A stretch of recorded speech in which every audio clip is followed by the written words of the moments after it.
Hello दोस्तों, lung transplantation यानी फेफड़ों को बदलने का ऑपरेशन कब करना ज़रूरी है, आज इस पर बात करेंगे। अगर किसी व्यक्ति को छोटा खांसी का बीमारी हो गया या अस्थमा हो गया या टीबी हो गई तो क्या हर व्यक्ति में लंग ट्रांसप्लांटेशन किया जाता है? शायद नहीं। तो इसलिए आज हम डिस्कस करेंगे कि कब कब ऐसे इंडिकेशंस होते हैं जब हमें लंग्स को बदलने की या उसको बदलने की ऑपरेशन करने की आवश्यकता होती है। टॉपिक बहुत ही इंपॉर्टेंट है हर उस व्यक्ति के लिए जिसको सीरियस लंग्स की प्रॉब्लम है या उनके परिवार में किसी को इस तरह की समस्या है। जानना और समझना, उसके बारे में प्रैक्टिकल इन्फॉर्मेशन होना ज़रूरी है। टॉपिक पर जाने से पहले जो लोग हमारे चैनल पर नए हैं उन्हें रिक्वेस्ट करूँगा कि चैनल को सब्सक्राइब करें, वीडियोस को लाइक करें, शेयर करें, फॉलो करें, कमेंट करें, पूरा देखें। टॉपिक बहुत इंपॉर्टेंट है इसलिए इसे एंड तक देखिएगा।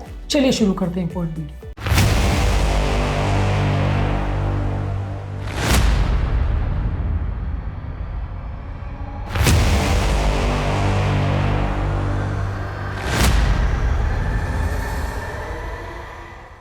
सबसे पहले ये समझ लीजिए कि लंग ट्रांसप्लांटेशन एक एंड स्टेज थेरेपी है, जो कि जब बीमारी बहुत एडवांस स्टेज में चली जाती है और कंट्रोल नहीं हो पाती है तभी किया जाता है। ये कोई ऐसी चीज़ नहीं है जो छोटी मोटी प्रॉब्लम्स के लिए किया जाए। तो क्लियर कट मतलब ये है कि लंग ट्रांसप्लांटेशन एक एंड स्टेज थेरेपी है जो बीमारी अनकंट्रोल वे में या बहुत एडवांस स्टेज में पहुंच जाए तो ऑफर करी जाती है। जब कोई और रास्ता नहीं बचता तभी किसी ऑर्गन का ट्रांसप्लांट किया जाता है। किडनी ट्रांसप्लांटेशन और लीवर ट्रांसप्लांटेशन के कंपैरिजन में लंग ट्रांसप्लांटेशन और हार्ट ट्रांसप्लांटेशन ये ज़्यादा मुश्किल होते हैं, ज़्यादा ख़राब रिजल्ट्स आते हैं, ज़्यादा लॉन्ग टर्म इसमें सर्वाइवल के चांसेस कम होते हैं। इसलिए ये तभी किया जाता है या तभी ऑफर किया जाता है पेशेंट को जब कोई और रास्ता नहीं बचता है। इसमें इंडिकेशंस ये हैं कि यदि किसी को सिवियर एब्स्थमा है यानी क्रॉनिक ऑब्स्ट्रक्टिव डिजीज जिसमें पूरा लंग्स खराब हो गया, सांस नहीं ले पा रहा है, उसका क्वालिटी ऑफ लाइफ कॉम्प्रोमाइज़ हो गया, बार बार उसको भर्ती करना पड़ रहा है और मेडिकल थेरेपी से वो रिस्पॉन्ड नहीं कर रहा है तो आप सर्जरी के लिए भेज सकते हैं। इडियोपैथिक पल्मोनरी फाइब्रोसिस एक बीमारी है जिसमें धीरे धीरे करके लंग्स एक तरह से फाइब्रस टिश्यू में बन जाता है, सड़ जाता है एक तरह से, तब ये किया जाता है। इसमें भी अगर व्यक्ति का ऑक्सीजन सैचुरेशन बहुत ज़्यादा कम होने लगा है और वो कोई अवेलेबल थेरेपी से रिस्पॉन्ड नहीं कर रहा है तो हम थेरेपी करेंगे। सिस्टिक फाइब्रोसिस एक ऐसी बीमारी है जिसमें लंग्स में बार बार इन्फेक्शन होते हैं जिसकी वजह से सिस्टिक फाइब्रोसिस में लंग्स कॉम्प्रोमाइज़ होने लगता है, बार बार लंग्स इंपेयरमेंट होता है, बार बार भर्ती करना पड़ता है। न्यूट्रिशनल स्टेटस और फंक्शनल स्टेटस पेशेंट का कॉम्प्रोमाइज़ हो जाता है तब किया जाता है।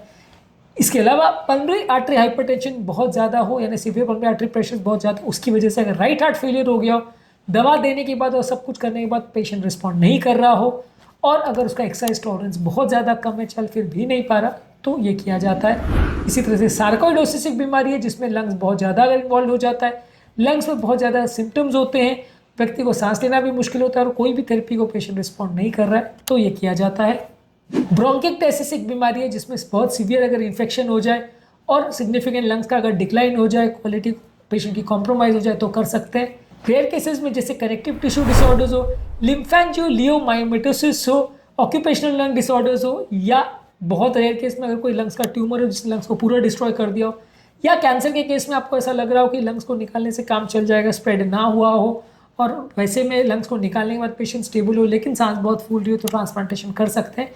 ये सारी बीमारियों में एक इम्पॉर्टेंट इंस्ट्रक्शन ये है कि बीमारी के लास्ट रिजॉर्ट ट्रीटमेंट में ही लंग ट्रांसप्लांट किया जाता है। जब बाकी सारी थेरेपी आपने ट्राई कर ली वो फेल हो रही है, पेशेंट का चलना फिरना भी मुश्किल हो गया, पेशेंट को बार बार भर्ती करने की जरूरत पड़ रही है, पेशेंट का दवा गोली और मैनेजमेंट का ट्रीटमेंट कॉस्ट ही बहुत ज़्यादा बढ़ जा रहा है, रिकरेंट हॉस्पिटल एडमिशन हो रहे हैं, ये सारी चीज़ें जब मैच होती हैं तो ही किसी भी बीमारी के लास्ट स्टेज या टर्मिनल स्टेज में लंग ट्रांसप्लांटेशन किया जाता है।